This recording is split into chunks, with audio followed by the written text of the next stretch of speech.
जय हिंद aspirants, I Ruby Thakur welcome you to SSB crack exams channel.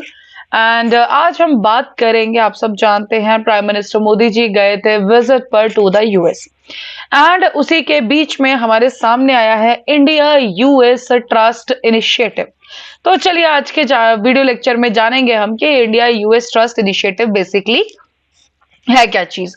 तो जैसे कि मैंने आपको बताया, ये एक तरह का बायलैटरल इनिशिएटिव है दोनों कंट्रीज का एंड कॉपरेशन की जाएगी। जो मेन इसके अंदर है that is for the critical minerals, चाहे वो लिथियम है या फिर रेयर अर्थ एलिमेंट्स है। तो चलिए आगे बढ़ते हैं, सबसे पहले ट्रस्ट की फुल फॉर्म के बारे में जानते हैं। So it is the transforming relationship utilizing strategic technology.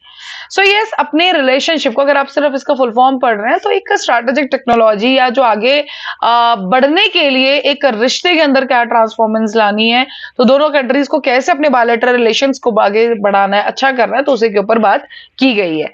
Then and दोनों कंट्रीज ने डिसाइड किया है कि जो बैरियर्स है या जो रुकावटें हैं टेक्नोलॉजी ट्रांसफर के अंदर, एक्सपोर्ट कंट्रोल्स के अंदर, या जो भी टेक्नोलॉजी के रिलेटेड, कमर्स के रिलेटेड जो बैरियर्स है, जो रुकावटें आती हैं, उसको अब कम किया जाएगा, उन पे काम किया जाएगा।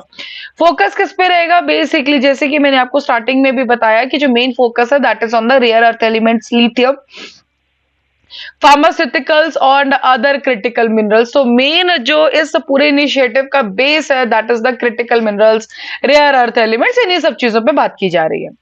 अब ये इंपॉर्टेंट क्यों है, क्यों ये हमारे सामने आया, सो ध्यान रखिएगा। चाइना इस पर्टिकुलर टाइम पे 70% कंट्रोल करता है रेयर अर्थ एलिमेंट्स की प्रोडक्शन, उनकी प्रोसेसिंग। जो 70% मात्र चाइना के पास है। इंडिया के पास भी कुछ मिनरल रिजर्व्स हैं रेयर अर्थ एलिमेंट्स के, बट फिर भी चाइना के ऊपर हम हेवीली डिपेंडेंट है for these particular minerals. So critical minerals की अगर बात करें, पर्टिकुलरली लिथियम हो गया, कोबाल्ट है, निकेल है, वो किस लिए एसेंशियल है? वी ऑल नो, क्लाइमेट के लिए हम इलेक्ट्रिक व्हीकल्स को बहुत ज्यादा प्रमोट करें तो उसके अंदर हमें बहुत ज्यादा जरूरत रहती है, एडवांस्ड बैटरीज के अंदर। सो इंडिया जो है वर्ल्ड का सेकेंड लार्जेस्ट एपीआई, एपीआई का मतलब रहता है एक्टिव फार्मास्यूटिकल इंग्रेडिएंट, ठीक है जी। तो इंग्रेडिएंट का मैन्युफैक्चरर है। इनिशिएटिव जो है ये हमारे सामने आया है क्रिटिकल मिनरल्स के लिए दोनों देशों के बीच में, तो उससे इस पर्टिकुलर सेक्टर को भी बढ़ोतरी मिलेगी। सो देखिए आज के दौर में वी ऑल नो, चाहे रेयर अर्थ एलिमेंट्स है, क्रिटिकल मिनरल्स है, चाहे लिथियम है, कोबाल्ट है, निकल है, हम चिप्स की बात करें, इलेक्ट्रिकल व्हीकल्स की बात करें, तो हर चीज में हमारे लिए बहुत ज्यादा इंपॉर्टेंट होती है। और चाइना पे डिपेंड होना ये अपने आप में बहुत बड़ा सोचने का टॉपिक ऑलरेडी हमारे लिए हमेशा से था। यहाँ पे अगर बात करें तो ट्रस्ट इनिशिएटिव जो है ये इंडिया और यूएस कोलैबोरेशन को फर्दर और ज्यादा स्ट्रेंथन अप किया। इससे पहले क्या था? मिनरल सिक्योरिटी पार्टनरशिप थी, मिनरल सिक्योरिटी फाइनेंस नेटवर्क था, और अभी ये जो ट्रस्ट इनिशिएटिव आया है इससे दोनों के बीच में जो कोलैबोरेशन है और ज्यादा स्ट्रांग हुई। बात करें मिनरल सिक्योरिटी पार्टनरशिप की, तो इंडिया ने इसको ज्वाइन किया था 2023 में। ये यूएस द्वारा स्टार्ट किया हुआ एक इनिशिएटिव है जो सप्लाई चेन के, पर्टिकुलरली क्रिटिकल मिनरल्स के लिए ये काम करता है, ताकि जो सप्लाई चेन है वो आगे से आगे डेवलप होती जाए और स्ट्रांग होती जाए। डन। तो इसी चीज पे काम किया गया। अब जैसे कि स्ट्रेटेजिक मिनरल्स की अगर हम बात करें, जैसे कि लिथियम है, कोबाल्ट है, निकेल है, इनकी इंपॉर्टेंस हमें देखने को मिलती है इलेक्ट्रिकल व्हीकल्स में, बैटरीज में, एनर्जी स्टोरेज में।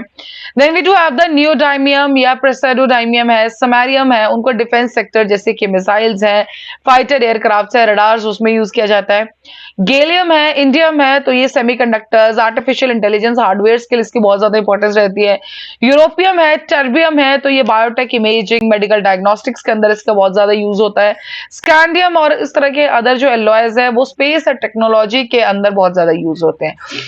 तो अगर आप एक बार सेक्टर्स देखेंगे सारे के सारे, तो आपको एक चीज जरूर समझ में आएगी, ये सारे के सारे वो सेक्टर्स हैं जो आज के टाइम पे बहुत स्पीड से, बहुत ही ज्यादा पेस से एवोल्यूशन की तरफ जा रहे हैं, बहुत ही ज्यादा जल्दी इन पे डेवलप हो रहा है। तो ऐसा ना हो कि हमारे पास मिनरल्स प्रॉपर ना होने की वजह से हम पीछे रहते हैं। तो ये कोलैबोरेशन जो है हमारे लिए बहुत ज्यादा इंपॉर्टेंट है।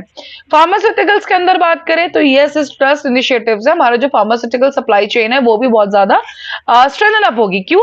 जैसे कि लिथियम है, मैग्नीशियम है, जिंक है, सेलेनियम है, ये सारे हमारे फार्मास्यूटिकल सेक्टर में यूज होता है। इंडिया जो है एक्सपोर्ट करता है फार्मा प्रोडक्ट्स वर्थ कितना? $20 बिलियन टू द यूएस इन 2023, और 21.9% जो हमारा टोटल एक्सपोर्ट है उसमें से ये पार्ट 21.9% इन्हीं का ही है डायरेक्टली। सो ये जो इंडिया की फार्मा सप्लाई चेन है और ज्यादा सेल्फ रिलायंट हो, एपीआई प्रोडक्शन और ज्यादा बढ़े, इन सब पे काम किया जाएगा इसी ट्रस्ट इनिशिएटिव के अंदर। अब ये जो ट्रस्ट आया वो कैसे, जो भी इस पर्टिकुलर टाइम पे यूएस और इंडिया के जो प्लान्स हैं उनके साथ ऑलरेडी जो प्लान्स उन पे कैसे काम होगा। 2020 में यूएस ने $675 मिलियन बजट पास किया था यूएस एनर्जी एक्ट के अंदर, किस चीज के लिए, सप्लाई चेन को और ज्यादा डाइवर्सिफाई करने के लिए और एक्सपैंड करने के लिए। फिर वापस से 2024 में यूएस ने $125 मिलियन दिया, किस चीज के लिए, बैटरी और क्रिटिकल मिनरल रिसाइकलिंग प्रोग्राम के लिए।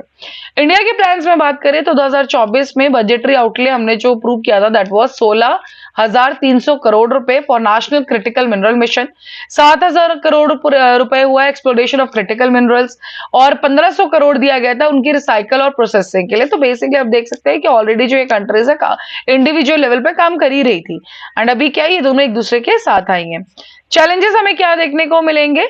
सो India's absence of IRA tax benefits, मतलब इन्फ्लेशन रिडक्शन टैक्स रहता है उससे एब्सेंस है। सॉल्यूशन क्या है, additional bilateral dialogue and partnership with the US, तो ठीक है उसको बढ़ाया जाए। India's limited rare earth resource capabilities, जैसे मैंने आपको बताया भारत के पास बहुत ही लिमिटेड रिसोर्सेज है, तो use of advanced recycling and processing technologies, ताकि जो एक अगर आपको रिसोर्स मिलता है तो बार बार उसको रीयूज कर सके। लिमिटेड प्राइवेट सेक्टर पार्टिसिपेशन है हमारे पास, तो यस प्रमोट करा जाए गवर्नमेंट का कौन सा प्राइवेट सेक्टर पार्टनरशिप, मतलब triple P model, public private model के ऊपर काम करा जाना चाहिए। So this was all for the India US trust initiative. अभी आपके स्क्रीन पे एसएसबी इंटरव्यू के बैचेस, हर महीने बैचेस बैठ के आप ज्वाइन कर सकते हैं। साथ ही we having the courses for NDCDSF CAT, आप इनमें एनरोल कर सकते हैं, और जब भी आप एनरोल करेंगे उस टाइम पे डिस्काउंट कोड वॉरियर 10 आप इसको यूज करना ना भूलें। जैसे आप इस कोड को यूज करेंगे you will be getting the 10% of on that particular course. So that's all for the current update on the India-US Trust Initiative. Nan, thank you so much. जय हिंद, जय भारत। अगर आप एक डिफेंस एस्पिरेंट हैं और SSB interview, NDA, CDS, AFCAT जैसे exams के लिए प्रिपेयर कर रहे हैं तो आप एसएसबी क्रैक एग्जाम्स के कोर्स को चेक करना ना भूलें। आप हमारी लर्निंग एप्लीकेशन को गूगल प्ले स्टोर से भी डाउनलोड कर सकते हैं।